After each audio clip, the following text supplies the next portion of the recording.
Yeah, I know what you mean. It's about the rush and the speed of things. In the city, everyone is trying to race against everybody. Everybody's trying to beat everybody else. Everybody wants to be first and get as much done as as possible. And the city is also the place where, there's the big pot of gold there, right? There's a lot of Yeah. money available for people and projects and ideas and Yeah. everybody wants a piece of the cake. Everybody wants a slice of the pie. And then when you move into smaller communities, there are still problems, but it's a different kind of problem in that in that sense. And it, it it really is kind of interesting. I'll tell you what I've noticed in the last 2 or 3 days because it's spring. I've noticed the birds, right? Because I'm right out in the I guess the edge of the countryside here. Mm. Um, the birds sing all the time, and if you don't have any electronic distractions and you ignore the noise of the odd car going up and down the road or whatever. And I noticed that this morning. I was out in the garden and they would. I sat and I listened to the birds sing for 5 minutes, and I was like, Mm. that's it's a strange thing to do, right? It's just a really strange thing to do in the modern world. Sit and listen to birds sing for 5 minutes. Mm. But it's just a reminder that there's a lot of different elements of life, I suppose, that Mm. come together to make up everything. And even though I lived in a small town before, there wasn't this noise. And even in sometimes the countryside is louder than the city because when there's less noise, every noise is bigger. And Yeah. so that the birds sound loud, the the horses sound loud, the cows sound loud. Yeah, the golfers Yeah. sound loud. Yeah, it's really it's really a different way and a different approach and a different speed to life. But things still need to be done, but it is it's a good sort of mental reminder that there are many different Mm. ways to live life, and that your environment really affects the way that you approach life and business and problems, and it's uh, it's always very interesting. So it, there's something called social construct, and social construct is an extension of ethical behavior. And ethical behavior is a cultural norm, and your culture depends upon who manages your culture and organizes your culture, and it's different from place to place, which is Yeah. naturally why we have different cities, different religions, different countries, different Mm. cultures, different foods. Um, some people live at the top of mountains. Some people live next to the sea. Yeah. There are some people live in the desert. All these things sort of um, create the the behavior Yeah. of people, and um, anybody can be taught to behave in any kind of way, and most social constructs are in essence good because you need some common set of rules that everybody Mhm. follows so that everybody can communicate with each other, just like a common language.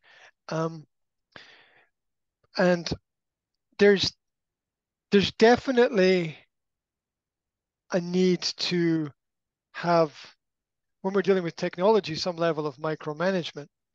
But the problem comes when we overuse that. A little bit of it is fine. It's like putting peppers in your food, right? You might want it to be a little bit spicy, but you put too many peppers in your food, you're gonna burn your face off, right? It's not gonna be very comfortable.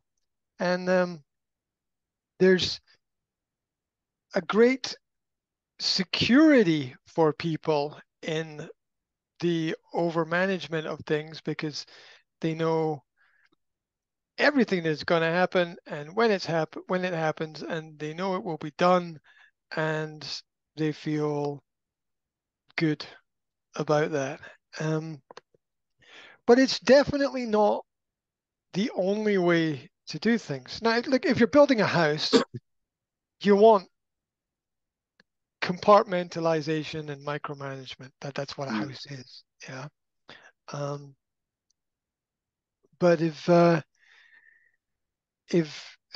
you're planning a skiing holiday, you want you want there to be transportation and roads and accommodation and food and all these all these things that need to be organized and managed. But we don't always want our human relationships to function that way because then they become sterile.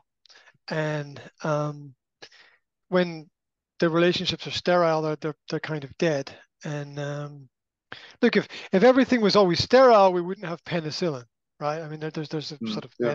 medical example where we need some kind of bacteria and growth in order to have changes. So um, complete micromanagement basically limits the changes that can happen in any situation. And I think that we sort of need to be aware of that element. And I think if you're able to change different environments, you stay focused on that idea. Like Yeah. you know, when you go from country to country and the language changes, yeah. When you go from town to city and you notice differences in the way people dress, for example. Then you stay aware of those things. But not everybody is traveling and moving around, and it, it it at the end of the day, it sort of leads to a fixed mindset that there's only there's only one way to do everything, and that way is the right way, and that's that. And it's in my experience doesn't lead to the solving of problems, because because you need to think differently to solve a lot of problems. And there's many ways. There's like as there are many different kinds of people, there's many different kinds of ways to solve problems. And I'm always amazed at the variety of ideas and problems and connections that can happen from a on one side, from a business perspective to help growth, another side from a personal perspective to help growth. It we want our children to have different experiences and meet different people and not just have the same thing all the time. And I think if our businesses are to grow, we we need our regular customers and we need our potential future customers as well, because they're all part of the life cycle of everything. And so, um, yeah, I've really sort of noticed that recently. What comes into my head, right? I mean, it's just the different perspectives that people have on the same thing. So I went for a jog down the beach yesterday, and as I was jogging down the beach, there was somebody on a horse going down the beach, and I was thinking, oh, that's a really nice thing to do, be on a horse and ride your horse down the beach. What a probably nice experience for the horse, as well as for the rider. And um, I saw on Facebook in the evening that somebody had somebody had left a little note for the person riding the horse that please don't bring your horse to our beach, right? Please don't bring. And it was a really aggressive note. It wasn't Yeah. written like that. You know, the note was actually, if you bring your horse to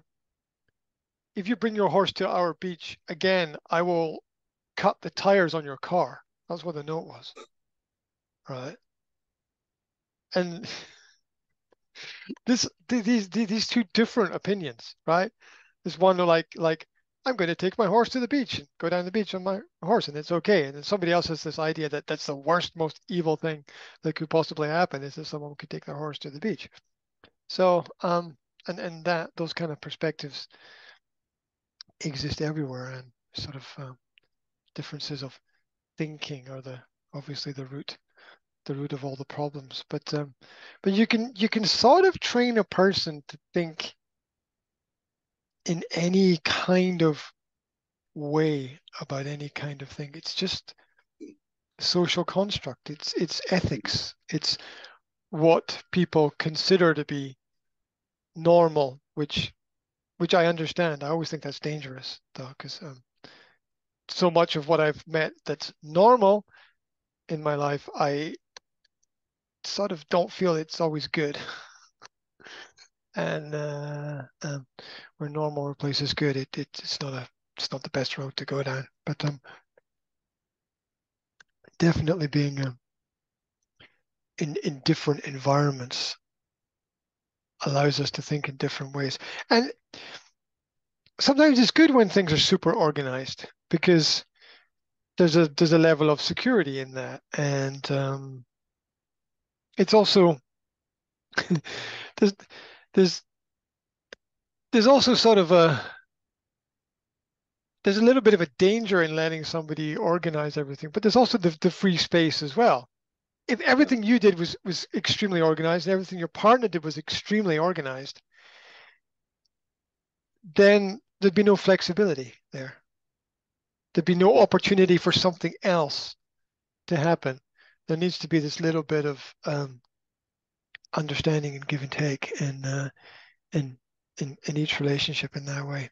So yeah, it's it's and it's nice to have a vision of the future as well. It's nice to have Yeah. a picture in your head of what you want and to go out and try to make it happen. That's also a really good thing. Um, so